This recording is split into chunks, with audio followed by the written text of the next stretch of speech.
Estamos apresentando Estudo Sistematizado da Doutrina Espírita, ESD. Vamos estudar juntos o livro A Gênese, de Allan Kardec, com Marco Bechara. Bons estudos!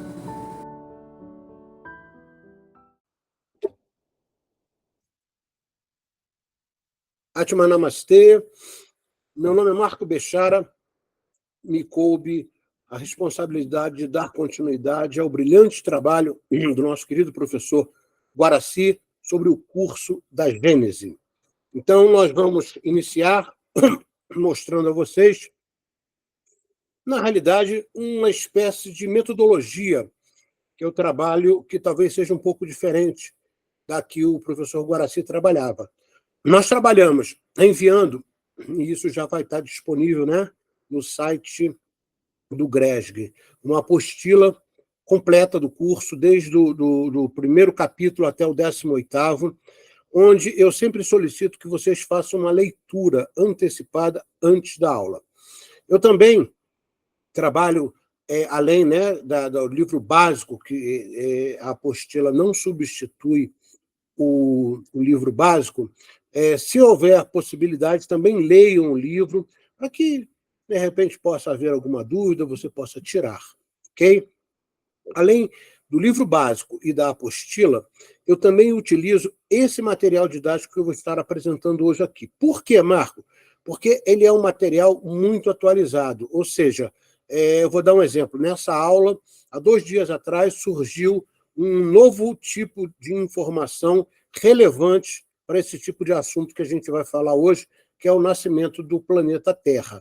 Tá certo? Então, na realidade, vocês trabalham com 3 materiais: o livro, a apostila e esse material didático que eu envio por PDF logo após a aula. Tá? Então, vocês têm 3 fontes de consulta que, na realidade, se complementam, ok?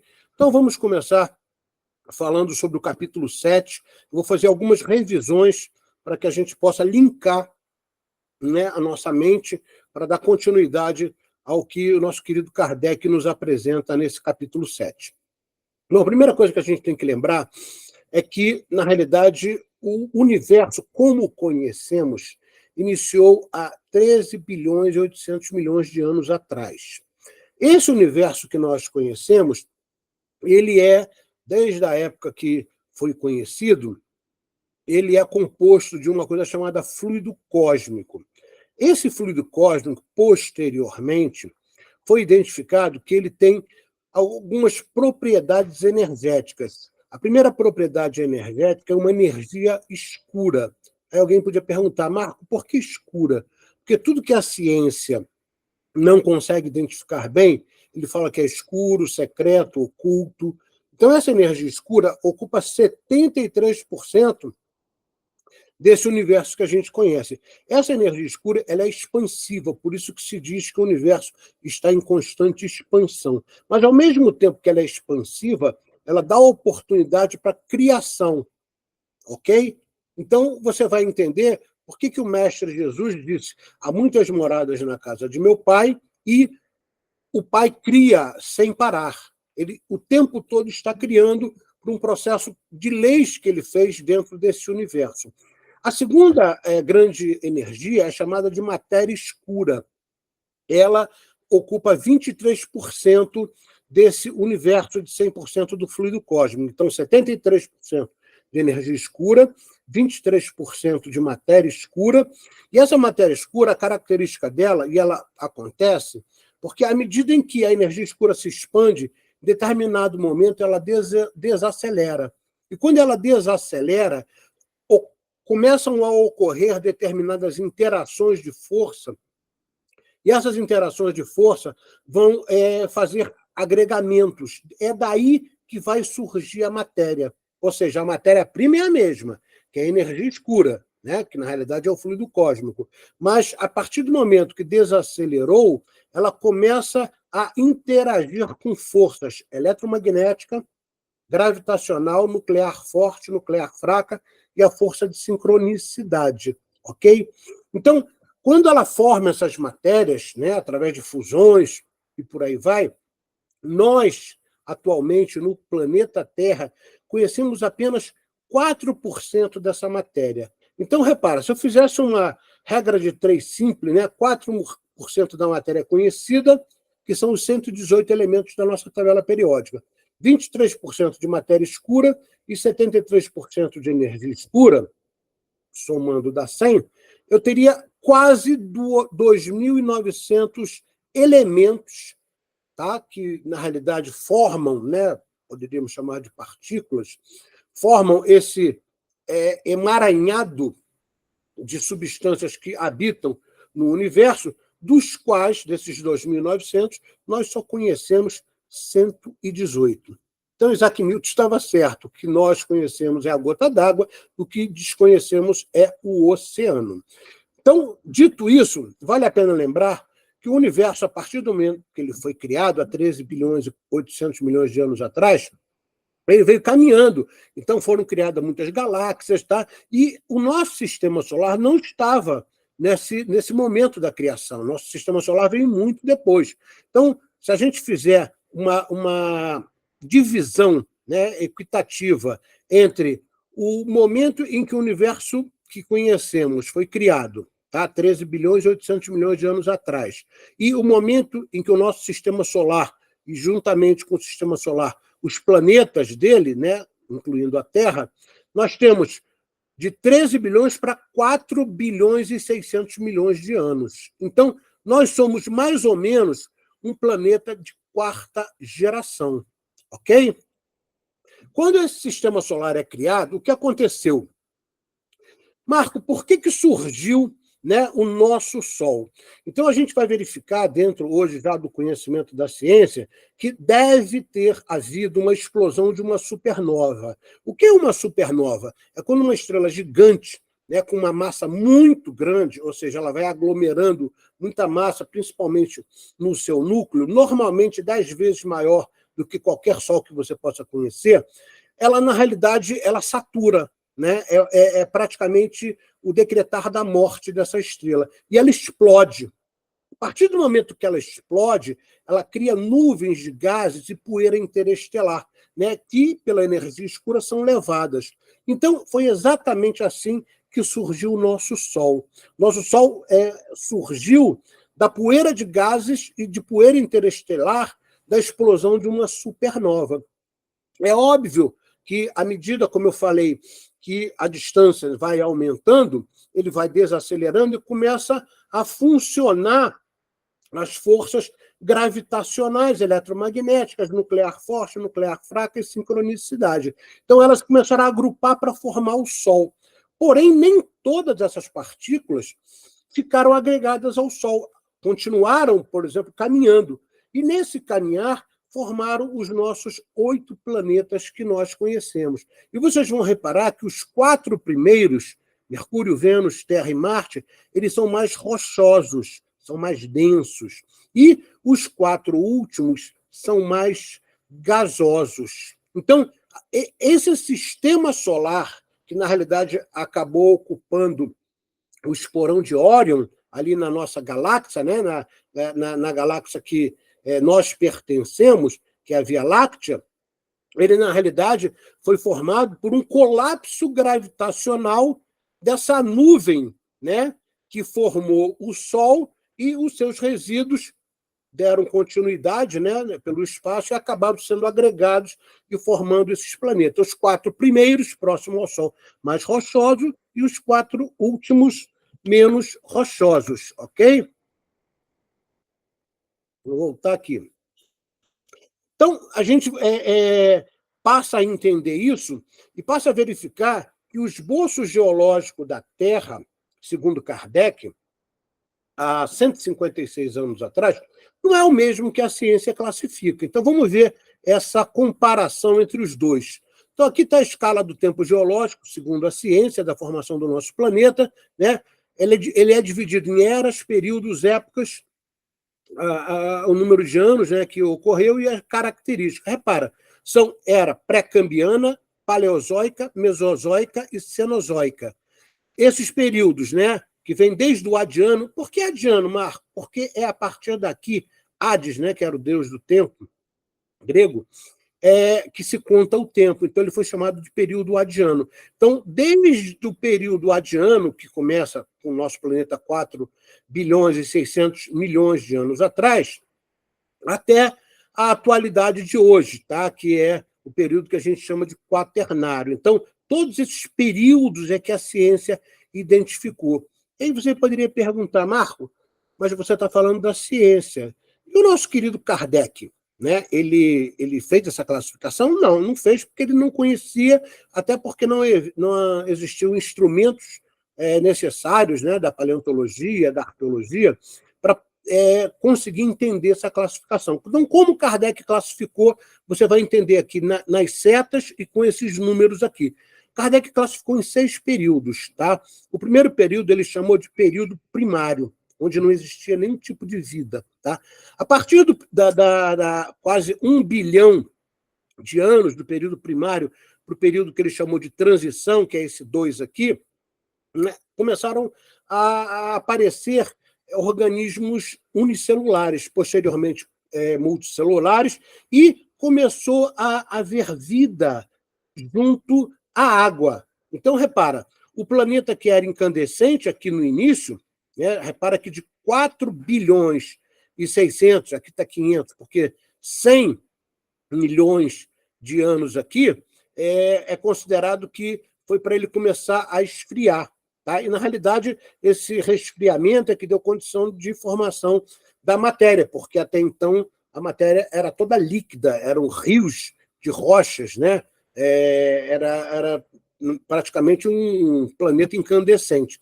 Então, a partir do momento que esse período primário surge, começam a aparecer, né, as possibilidades que posteriormente vão dar a possibilidade de vida. Então, isso ocorreu entre esse período primário até o período de transição, até o fim da transição, quase 2 bilhões de anos, repara. Tá? Então, período, segundo Kardec, primário, não havia vida, o transição, onde começa a aparecer a vida, principalmente os organismos unicelulares, que posteriormente vão, né, se multiplicar, vão se tornar multicelulares e por aí começa. Depois o período secundário, onde as primeiras conchas, o mar começa, né, chega a água à Terra através de cometas que continuavam batendo na Terra, asteroides, né, e traziam água de outros locais. Tá? Depois o período terciário, onde começa a haver vida. Depois o período que ele chamou de diluviano e depois o período pós-diluviano. Marco, qual a diferença? A gente vai verificar que nesses bilhões de anos que ocorrem aqui, a Terra foi acometida por 5 grandes extinções em massa. Puxa, Marco, 5? 5. Entre elas, né, invasões de água, congelamento, e a última, que foi a quinta, foi que deu origem à extinção dos dinossauros. Foi o asteroide que adentra na atmosfera da Terra, cai na planície de Yucatán e destrói praticamente, né, quase 90% da vida no planeta, principalmente acabando com a vegetação. Animais muito grandes, como os dinossauros, tinham que comer, não tinha mais comida, começaram a morrer. Tá? Porém, pequenos mamíferos, répteis, escondidos em caverna, lá no fundo do mar, conseguiram sobreviver e deram reorganização à nova vida. E o que a gente sabe dentro da ciência espírita é que cada vez que um planeta passa por esses momentos, ele acaba se reorganizando para aprimorar a vida, ok? Então, você vai reparar que os mamíferos só começam a proliferar após a extinção dos dinossauros, porque antes era impossível os mamíferos proliferarem, porque os dinossauros tomavam conta de tudo. Os dinossauros ficaram praticamente 160 milhões de anos como comandantes absolutos da Terra. Tá certo? Então, a gente começa a entender que a vida no planeta foi extremamente conturbada, né, na sua formação. A gente vai ver um vídeo agora que consolida tudo isso que eu falei e, ao mesmo tempo, dá a oportunidade de vocês verem outra pessoa explicando isso que eu falei, talvez com mais detalhes, ok? Vamos ver, então, esse vídeo. Uma enorme explosão aconteceu 13 bilhões de anos no passado, espalhando energia por todos os lados. Muita coisa aconteceu desde o momento em que o planeta começou a se formar. A história da Terra já se estende por aproximadamente 4 bilhões e 600 milhões de anos. Foi nesse momento do universo que o sistema solar que hoje a gente conhece começou a se alterar, sendo apenas uma nuvem de poeira e gás conhecida como nebulosa solar. Daí em diante, a gravidade colapsou o material sobre si mesma quando começou a girar, formando o Sol no centro da nebulosa, uma enorme estrela que transmitia um calor imenso, até mesmo nos níveis espaciais. Com o surgimento do Sol, o material restante do que seria o sistema solar começou a se acumular cada vez mais. Pequenas partículas se uniram, ligadas pela força da gravidade, até se tornarem partículas maiores e densas. Depois disso, o vento solar varreu elementos mais leves, como o hidrogênio e hélio, das regiões mais próximas, deixando apenas materiais rochosos e pesados. Isso, por sua vez, criou mundos menores, sendo um deles a Terra. Um pouco mais distante da estrela que tinha se formado, porém, os ventos solares tiveram menos impacto sobre elementos mais leves, permitindo que eles se fundissem em gigantes gasosos, sendo um deles o enorme planeta Júpiter. Os materiais rochosos que tinham por lá também formaram uma só estrutura densa, criando asteroides, cometas, planetas e luas. Mas vamos ao ponto principal deste vídeo, o nosso planeta, a Terra. O núcleo rochoso da Terra se formou primeiro, com elementos pesados colidindo e se unindo aos poucos. O material denso afundou no centro, enquanto o material mais leve criou a crosta mais acima. O campo magnético do planeta provavelmente se formou nessa época também. A Terra, então, era uma bola incandescente que foi se resfriando com o passar do tempo. Durante o processo de resfriamento da Terra, houve a liberação de gases e vapores, os quais originaram uma camada de ar envolvendo o planeta chamada de atmosfera. A atmosfera é, portanto, a camada de gases que envolvem o planeta Terra, composta por inúmeros tipos de gases que ficam retidos devido à gravidade e o campo magnético do planeta. E trazendo-os para cá, nosso planeta estava permitindo que seu próprio futuro fosse abundância em vida. Ficando cada vez mais fria, no início de sua evolução, a Terra ainda sofreu o impacto de um grande corpo que lançou para o espaço grandes pedaços do manto do jovem planeta. Então, a gravidade fez com que esses destroços se unissem e formassem a Lua, que começou a orbitar em torno da Terra.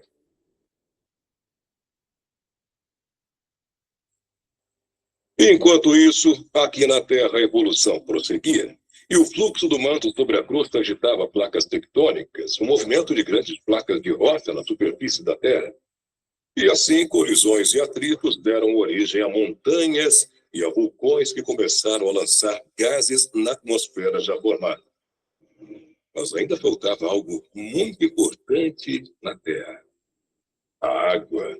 Embora a quantidade de cometas e asteroides que passam pelo sistema solar seja escassa, hoje em dia, eles eram mais abundantes quando os planetas e o Sol eram jovens, atingindo a Terra a todo tempo. As colisões desses corpos gelados provavelmente depositaram grande parte da água do planeta em sua superfície. Essa água foi se acumulando e aos poucos criando pequenas poças, depois lagos, rios e por fim formando os enormes oceanos que cobriram a Terra, que agora poderia até mesmo ser chamada de planeta água. Como o planeta está na zona dos cachinhos dourados, essa região onde a água não congela nem evapora, a água permaneceu na superfície, desempenhando um papel fundamental no desenvolvimento da vida. A Terra surgiu há 4 bilhões e 600 milhões de anos, mas a vida que se formou aos poucos ficou microscópica por mais ou menos 3 bilhões de anos. Portanto, vamos precisar de um microscópio para ver esse processo de perto. E a vida na Terra começa na água, com as bactérias há 3 bilhões e meio de anos, mas lentamente essa microvida evoluiu. Algumas espécies de plantas marinhas desenvolvem a capacidade de se adaptar fora do ambiente aquático, migrando para áreas continentais e dando origem às primeiras plantas terrestres. Apareceram também inúmeros grupos de seres vivos, entre eles os artrópodes e os vertebrados. Assim, 650 milhões de anos atrás, a vida finalmente se torna visível a olho nu com organismos de corpo mole. Os 450 anos seguintes trazem consigo uma explosão de vida, com novas formas morfológicas surgindo e alcançando tamanhos consideráveis. E depois dos peixes, os anfíbios se desenvolvem e buscam por terra firme. Então, 300 milhões de anos atrás, finalmente os répteis aparecem em terra, enquanto isso, no céu, existiam insetos com asas de mais de 5 metros. Imagine você. Dessa forma, até o fim do que chamamos de período paleozoico, a terra e os mares são uma explosão de vida abundante e diversa. É a idade de ouro para a biodiversidade do planeta Terra. Porém, esse período acaba de forma trágica, com um cataclisma gigantesco que acaba com a vida de pelo menos 95% das espécies, se tornando a maior extinção de todos os tempos.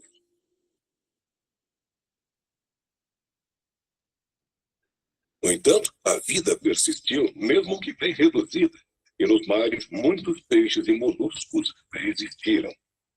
Com essa evolução, é aí que começa o período em que os répteis começam a dominar os mares, um domínio que dura no mínimo 180 milhões de anos. Eles se mantêm como os maiores predadores durante os 3 períodos mesozoicos, Triássico, Jurássico e Cretáceo. Durante este período, os continentes da Terra são completamente diferentes do que conhecemos hoje, pois estão todos unidos numa única massa de terra, um supercontinente chamado Pangeia. Neste período, a maior parte da Europa está debaixo d'água, num mar raso e extremamente quente. E logo o planeta Terra ficou povoado por grandes répteis, como os dinossauros. Surgiram também nesta época as plantas com flores e os mamíferos. Há cerca de 200 milhões de anos, a massa de terra teria começado a se afastar devido ao efeito das placas tectônicas. Esse movimento formou a Laurásia e a Gondwana, 2 enormes continentes. Durante os períodos seguintes, os 2 continentes continuaram a fragmentar-se. No fim do período mesozoico, eles já começavam a configurar os continentes atuais. Aí, mais ou menos 66 milhões de anos atrás, vem um momento trágico na história da Terra, quando o gigantesco meteoro entra na atmosfera e atinge sua superfície, levando à extinção dos dinossauros. Um outro efeito resultante desse impacto foi a formação de uma grande nuvem de poeira que cobriu todo o planeta, impedindo a radiação solar direta e o consequente esfriamento da superfície. Isso também acabou com a vida de cerca de 70% das espécies animais da Terra. Porém, como a atmosfera já possuía as mesmas características atuais, os mamíferos e as aves seguiram se desenvolvendo até proliferar por todo o planeta. Os ancestrais dos seres humanos apareceram somente há aproximadamente 4 milhões de anos. E também nessa época o planeta entrou em períodos de glaciações, ocasionadas pelo crescimento das geleiras, oscilando entre períodos de climas temperados. Também, fortes movimentações na crosta terrestre provocaram profundas mudanças no clima e na geografia, influenciando de forma decisiva a evolução da vida e a distribuição da fauna e da flora. Nesse período, o homem também evoluía a passos largos, levando à descoberta do fogo e aos primeiros sinais de comunicação entre si. Porém, a estrutura do homem moderno, como somos hoje, surgiu no planeta somente há cerca de 200 mil anos, o que é, como dissemos no início, um estalar de dedos quando comparado com a história do planeta. Então, vamos verificar uma coisa que o vídeo nos traz com muita propriedade e vale a pena a gente relembrar. Quando a gente olha o nosso sistema solar, vamos aqui colocar de novo o slide, você vai verificar que, após a supernova explodir, criar o Sol e, consequentemente, os outros planetas, veja como a natureza é sábia. O núcleo da Terra, a gente vai ver mais à frente aí, ele é rochoso, principalmente com materiais muito densos, como o ferro, por exemplo.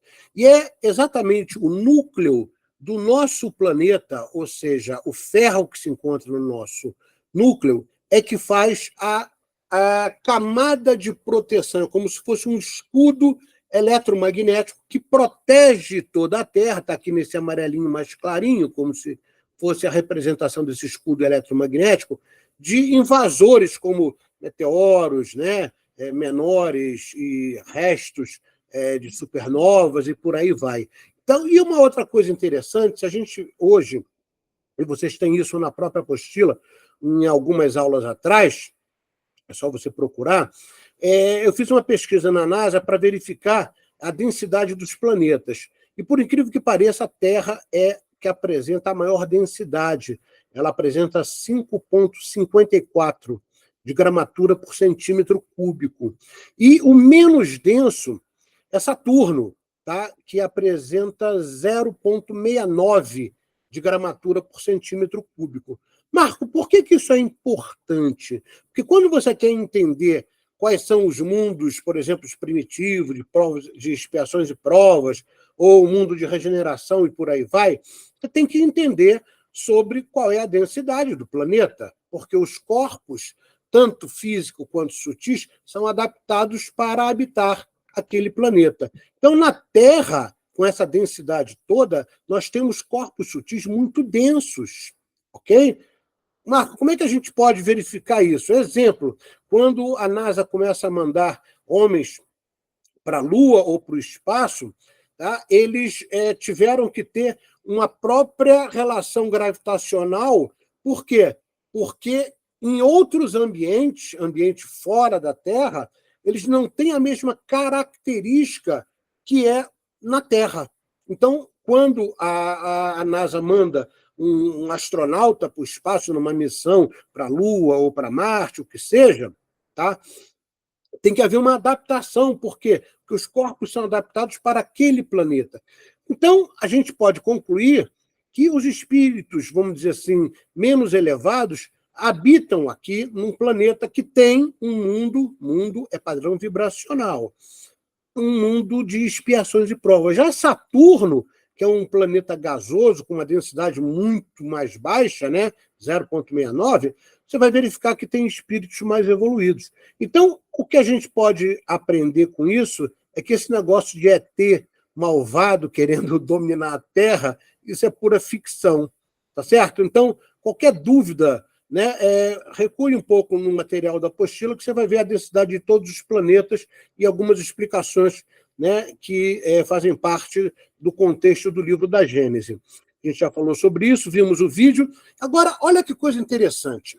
Há 2 dias atrás, né, no dia 23 do 7, houve uma ciência em todos os jornais dizendo o seguinte, eu peguei no site do Globo, cientistas descobrem oxigênio negro no fundo do Pacífico, o que pode reescrever a origem da vida na Terra. Como assim, Marco? A gente sabe que ali no período de transição, como Kardec classificou, os plânctons, né, que são algas, eles, a partir do momento que o Sol, a atmosfera começou a permitir a entrada dos raios solares, o Sol começou a produzir fotossíntese, principalmente nos plânctons, né, dentro do mar. E os plânctons liberam, né, nesse processo de fotossíntese, liberam oxigênio para a atmosfera. Então, isso foram, né, milhões de anos acontecendo dessa maneira para que a gente tivesse hoje a atmosfera. Tudo é um processo sucessivo e que caracteriza a lei do progresso. Okay? Então, essa matéria é interessante porque os cientistas ficaram completamente estarrecidos, principalmente, isso foi encontrado no largo da costa do México, a forma como esse oxigênio era liberado. Tá? Então, eu vou ler aqui, né, esse peculiar oxigênio negro é produzido por um processo diferente da fotossíntese a mais de 4.000 metros de profundidade. Como é que acontece isso, Marco? Os nódulos polimetálicos são agregados a minerais ricos em metais, como manganês, cobre, cobalto, entre outros, e, na realidade, produzem oxigênio. Aí tu fala assim, peraí, para. Isso é totalmente diferente do que você aprendeu na biologia, o que todos nós aprendemos, né, como o oxigênio do planeta é formado. Então, você está querendo me dizer que pode haver liberação de oxigênio saindo dos minerais? Meu Deus, mas o que é isso? Isso comprova uma teoria da doutrina espírita que diz que dormitamos no mineral para termos plenitude no mundo hominal. Ou seja, o princípio inteligente, adormecido no reino mineral, tem características de evolução. Um desses processos entre o mineral e o vegetal aconteceu no fundo do mar, foi a esponja. Tá? A National Geographic tem um vídeo muito interessante, não dá para passar aqui, que ele tem mais de 2 horas, mas chamado O Início de Tudo. Quem puder, procure no YouTube, que é muito bacana. E eles fizeram, por datação de carbono 14, né, a decomposição da cadeia de DNA de uma esponja. E chegaram à base, que é a mesma base de formação dos mamíferos. Aí a gente até brinca, bom, no fundo, todos nós somos parentes do Bob Esponja. E aí vale lembrar também que como é que eles conseguiram fazer essa datação de esponja? Porque hoje nas Ilhas Galápagos, onde nosso querido Charles Darwin foi fazer estudos, né, e que deu origem ao livro Origem das Espécies, existem determinados plânctons, né, determinados organismos vivos, marítimos, que eram presentes no início do planeta. Então, esse sistema de pesquisa que a National Geographic cobriu, foi para lá, para as Ilhas Galápagos, e fizeram essa datação do carbono 14. Tá? Porque o carbono 14 ele só consegue fazer a datação com precisão de espécies ou de objetos, né, entre 50 a 70 mil anos. Porém, está aqui presente agora, nesse momento. Então, eles conseguiram provar que uma das origens, né, do DNA mamífero é a esponja. Tá certo? Então, a reportagem é muito interessante e ela pode, como bem disse a notícia, reescrever a história de como a vida surgiu no planeta. Então, entendido isso, sob a ótica da ciência, vamos verificar como é que Kardec viu isso há 156 anos atrás. Ele afirma, né, uma coisa que a ciência conhece, que 13 bilhões e 800 milhões de anos inicia o nosso universo, com o Big Bang, tá? E nós acreditamos que não houve só um Big Bang, tá? Como diria o nosso querido mestre Jesus, há muitas moradas na casa de meu pai, e o pai cria incessantemente. Então, a gente acredita que houveram outros Big Bang, ok? E o nosso planeta, né, há 4 bilhões e 600 milhões de anos atrás, onde o governante era o nosso querido mestre Jesus. Tá? Então, o Jesus que integra, né, o conselho, vamos dizer assim, da Fraternidade Branca, como está escrito no livro Ao Caminho da Luz, né, existe uma comunidade de espíritos eleitos pelo Senhor que regulam e coordenam todo o nosso sistema. Jesus é um dos integrantes. Ele já era um ser extremamente evoluído. Então, Jesus pode ter habitado, né, planetas que iniciaram no início lá do Big Bang, ou seja, planetas de primeira, segunda ou terceira geração, a gente não sabe, né? Mas ele já, na quarta geração, ele já era o governador. Né? Obviamente, eu falo era, porque hoje nós temos sucessões, a lei do progresso também para as responsabilidades espirituais. Então, Kardec, de uma forma muito inteligente, através da sua inspiração e da sua intuição, ele conseguiu, né, já naquela época, verificar que realmente o estudo para que nós possamos entender a formação do planeta Terra se faz pelas camadas geológicas, ou seja, as mais antigas são depositadas no fundo e as mais novas vão se superpondo. Né? Então, a esse estudo se chama estratigrafia. Outra ciência que ajuda muito é a paleontologia. Por quê? Ela consegue situar aquelas camadas no tempo e verificar como era naquela época, né? Inclusive fazendo traços, né? E usando também a arqueologia para verificar, né, ossos e poder começar a tentar entender um pouquinho sobre como se formou o nosso planeta, porque são muitas teorias e nem todas podem ser comprovadas. Então, Kardec, inteligentemente, conseguiu fazer essa apresentação. Posterior, aqui a explicação do carbono 14, está aqui, né, os 6 períodos que Kardec, que a gente viu lá, naquela planilha que a ciência nos mostra, a gente viu essa coerência. Tá? Uma coisa que Kardec cita, que é muito interessante, é que desde a época que o planeta Terra foi criado até hoje, nenhum átomo se perdeu. Tá? Então, Lavoisier estava certo. Na natureza, nada se cria, se transforma. Como é que os átomos não se perderam, Marco? Porque os átomos em si eles vão fazendo fusão, né? Como é, por exemplo, a função maior de qualquer estrela, de qualquer Sol. O Sol é um grande produtor de matéria, tá? Principalmente, né, a partir do hidrogênio e do hélio. Então, a partir do hidrogênio e do hélio, que começam a fundir seus núcleos, vão se formando as demais matérias, que nós só conhecemos 118. A gente ainda é extremamente infantil nesse nível de conhecimento. Bom, aqui está exatamente a formação da Terra, como eu falei para vocês, tá? O núcleo sólido, que é rochoso, muito ferro aqui, tá? O núcleo líquido, que são os magmas, né?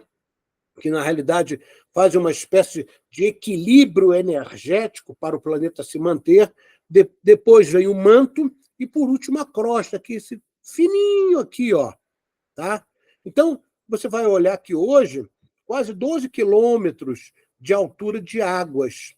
Marco, a gente não consegue explorar nem 3.000 metros, né? Tem que mandar robô para ver. Então, vocês vão, né, depois ver mais à frente no curso que existem espíritos que habitam o fundo do mar. Tá? Existe até um livro, né, Aglon, que fala, né, um livro espírita, que fala sobre espíritos do fundo do mar. E muitas coisas que a gente pensa que é mito, como Triton, sereia, são seres reais. Tá? Então, a gente ainda desconhece, na realidade, o planeta, tá? Principalmente o que tem no fundo do mar, e fica querendo explorar o universo. Tá? Outra coisa que Kardec já descobriu na época, tá, é que a cada profundidade, né, de 30 metros, você eleva 1 grau na temperatura. Ou seja, a partir do que você sai aqui da crosta e vai aprofundando, são quilômetros. Né? Então, até chegar aqui, imagina qual é a temperatura aqui dentro. Marco, a gente vê hoje muitos vulcões, os vulcões são necessários para que haja, né, uma espécie de equilíbrio entre o núcleo e o manto. Tá? Então, quando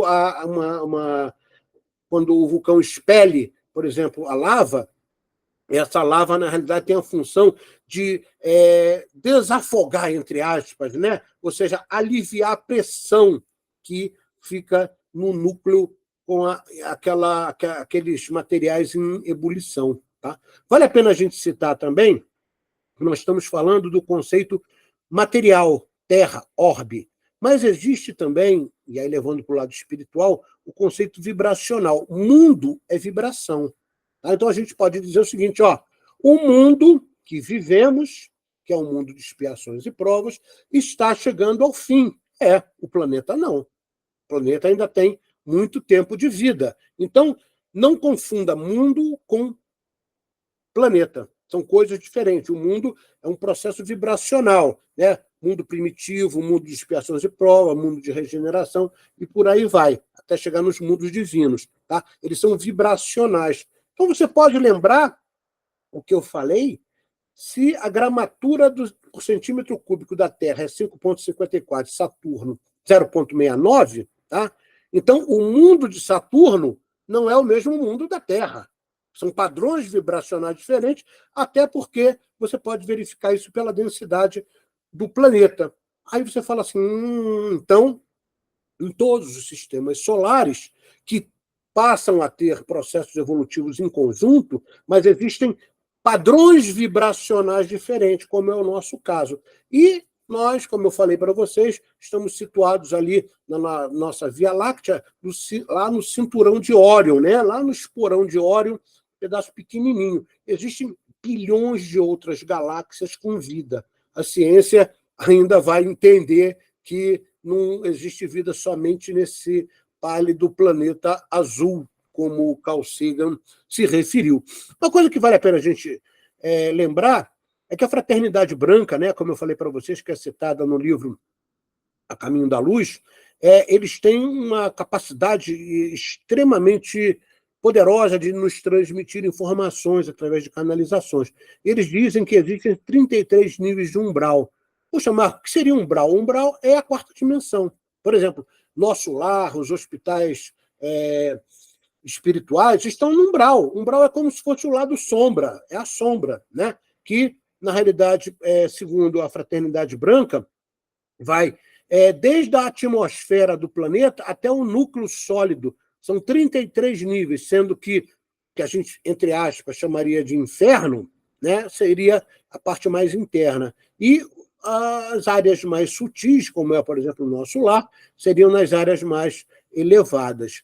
E a filosofia Vedanta, há mais de 5.000 anos atrás, já falava sobre isso. Ele dizia que existiam 7 dimensões e em cada dimensão existiam 7 esferas.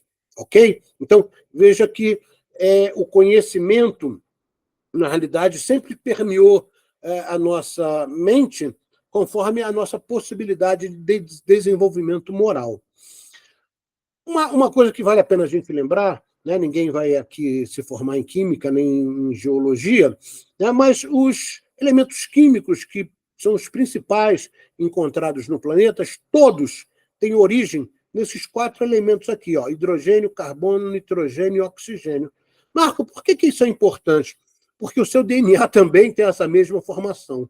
A terra, a árvore, a planta, tudo que você pensar sobre vida no nosso planeta tem como base esses 4 elementos: hidrogênio, nitrogênio, oxigênio e carbono.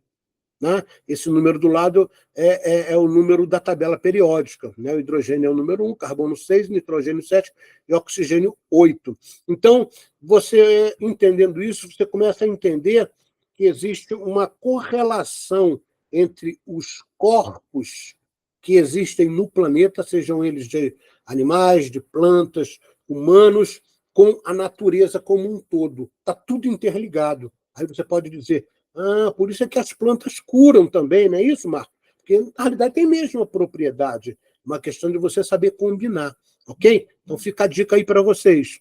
Bom, aí vamos lembrar algumas coisas de Kardec, né, que a gente já falou praticamente de tudo, mas como o Kardec deixou claro, na vida primária, né, formação de magmas, rochas ígneas, muito granito ali, principalmente na parte rochosa do núcleo, né, não existia nenhum tipo de vida, até porque o planeta estava se formando, era incandescente, então não tinha nenhum tipo de vida. O que vale a pena a gente falar é que, posteriormente, com esses processos, né, passaram 5 grandes extinções em massa, muitos processos de evolução. A cada extinção em massa, e foram 5, né, os corpos voltavam à vida mais aprimorados. A espiritualidade é sempre ali, né, verificando isso. E hoje, quando a gente faz essa análise, ela tem a mesma formação, muito próxima a que quando o planeta estava em condições de habitar o ser humano, que é 78% de nitrogênio, 21% de oxigênio e 1% de gases nobres, hélio, neon, argônio, criptônio, xenônio e radônio. Essa composição aqui é da atmosfera. E vale a pena a gente lembrar que eu disse a vocês que apenas 4% da matéria é conhecida, né? E desses 4%, dá 118 elementos da tabela periódica. Desses 4% da nossa tabela periódica, 3,6% é a presença do hidrogênio. Então, não foi à toa que o nosso querido Leon Denis falou que o hidrogênio é filhote do éter. Marco, por que éter? Por que Leon Denis, Kardec, dizia que o fluido cósmico era o éter? Porque é etéreo, é sutil, né? Então, era uma referência que você pode perfeitamente entender. Então, fica aí a dica, né, para vocês, que o hidrogênio, na realidade, é uma propriedade muito próxima ao que nós identificamos como fluido cósmico, tá bom?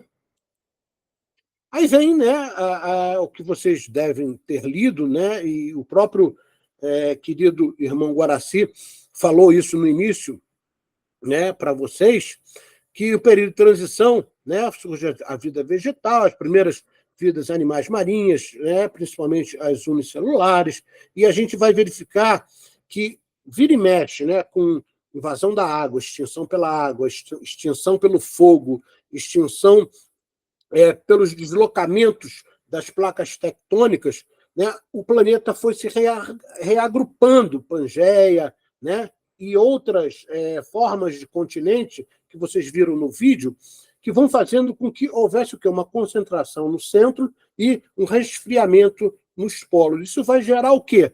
Os polos congelados que nós conhecemos hoje. Tá? No período secundário, a vida volta a nascer, né? E sempre, como eu falei, se aperfeiçoando. No terciário, a gente começa a verificar não só uma ordem mais, vamos dizer assim, estruturada no planeta, após as destruições, e começa a surgir, vamos dizer assim, os processos evolutivos que Charles Darwin, com muita propriedade, soube nos passar. Tá? E eu posso revelar para vocês uma coisa que eu tive oportunidade, eu fui militar há muitos anos, e num dos exercícios a gente escalou a Pedra da Gávea pela área mais íngreme da montanha. E após a gente escalar, a gente encontrou algumas cavernas, e por incrível que pareça, nessas cavernas da Pedra da Gávea, você encontra vestígios de depósitos marinhos, areia do mar, na Pedra da Gávea, a quase, deve ser uns 800, 900 metros, não, 700 e poucos metros, né? Ali na Pedra da Gávea de altura. Puxa, Marco, o que significa isso? Significa que os mares já varreram a superfície do planeta todo, e no Rio de Janeiro a gente consegue ver isso ali nas cavernas mais profundas da Pedra da Gávea. Tá? Outra coisa que eu falei, e que está escrito aqui, né, é que os vulcões sempre foram uma espécie de segurança no solo. São eles que trazem esse equilíbrio para que não haja uma explosão, né, dessa quantidade de energia ali no centro. Outra coisa interessante de citar é que, né, o período diluviano, as águas varreram tudo e levaram camadas rochosas para um lado, grandes arrancadas de leitos, né, de solos inteiros, e a gente pode verificar isso, e a gente pode hoje afirmar isso, num exemplo aqui, quando você vai na Rússia, tá, lá em São Petersburgo, existe uma estátua de Pedro o Grande, onde a base de granito ela é originada das montanhas da Noruega. Está lá na Rússia isso. Tá? Aí você fala assim, puxa vida, alguém carregou isso para lá? Não, foi a própria natureza, né, nesses cataclismos que ocorreram, né, principalmente nesse período diluviano, levando rochas, né, de um lado para o outro. Então, isso é um exemplo aí bastante interessante para a gente poder entender como é que as coisas foram ocorrendo. Tá? E nesse período diluviano, os polos realmente começam a se cobrir de gelo. Eles primeiro se resfriaram, né, e agora eles realmente começam a se cobrir de gelo. O período pós-diluviano é quando surge exatamente a vida humana. Então, a vida humana, ou seja, os mamíferos, de uma forma geral, só conseguem proliferar após o último evento de extinção em massa. Tá? Só após ali na Península de Yucatán, cair aquele asteroide, destruir praticamente 90% da vida no planeta, é que os humanos, né, surgiram primeiro com os mamíferos, né, mais simples, e eles tiveram a oportunidade de proliferar. Aí vieram os símios, e aí a gente verifica que Charles Darwin estava certo. Por quê? Existe um conceito de formação, transição e evolução entre as coisas materiais. Isso não acontece com o espírito, tá? Então, Charles Darwin está certo no que se refere, por exemplo, aos corpos materiais, não à parte espiritual. Então, o período pós-diluviano consolida os 4 reinos. Bom, chegando ao fim, a gente espera que vocês tenham entendido, né, a nossa forma de trabalhar, talvez seja um pouco diferente do nosso querido mestre Guaraci, mas que, na realidade, tem a mesma linha, né? Que é passar para vocês um entendimento mais claro sobre a relação da origem, não só do planeta, mas da própria espécie humana, ok? E principalmente da parte espiritual. Então, as nossas bibliografias básicas sempre é o livro da Gênese. A apostila não substitui o livro, que fique claro, tá? Ela complementa, mas as informações científicas da área espiritual e da área material, como foi o caso de eu mostrar para vocês aqui, dia 23 de julho, houve uma notícia que pode alterar a forma como nós entendemos a vida humana, como ela se formou. Ok, meus queridos? Bom, a gente só tem a agradecer a vocês, esperar que nós possamos, né, segundo a espiritualidade maior, ter um bom curso. E se houver qualquer tipo de dúvida, tá? Existe o grupo do WhatsApp, perguntem. Não tenho nenhum tipo de vergonha de perguntar, porque é a nossa função. Atma Namastê, que a paz do Senhor esteja com vocês. Beijo no coração de cada um de vocês. Um abraço e até a próxima aula. Leiam o material antecipadamente, não esqueçam. Até logo.